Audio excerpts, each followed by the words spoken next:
Deputu Mas Darini yang didakwa turut melakukan tindak pidana korupsi di BUMDes Gema Marta, Puncak Sari, Pusung Yu Buleleng, dituntut hukuman 2 tahun penjara oleh Jaksa Penuntut Umum.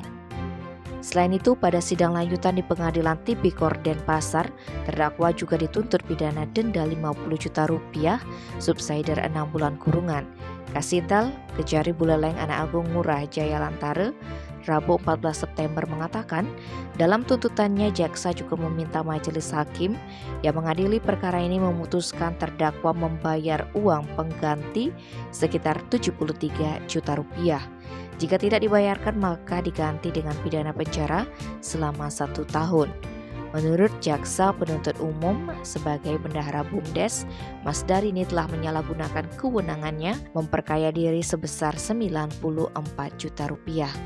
Dalam perkara ini, Mas Darini tidak melakukan sendiri tetapi bersama Inyoman Jinarke selaku manajer dan Gede Eri Apriana dengan total kerugian keuangan negara mencapai 250 juta rupiah lebih. Kasus ini bermula pasca adanya bantuan modal dari Pemprov Bali tahun 2012 sebesar 1 miliar rupiah lebih.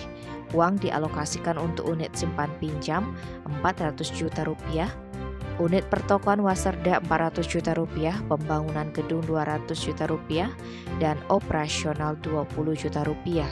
Awalnya pengembalian kredit untuk UKM dan masyarakat kecil cukup lancar, namun berikutnya uang yang dibawa Jinarke sebesar 77 juta rupiah tidak disetorkan ke kas. Hal ini juga dilakukan Mas Darini, uang tidak disetorkan ke kas tapi dibawa pulang untuk kepentingan pribadi. Tim Bali Express melaporkan.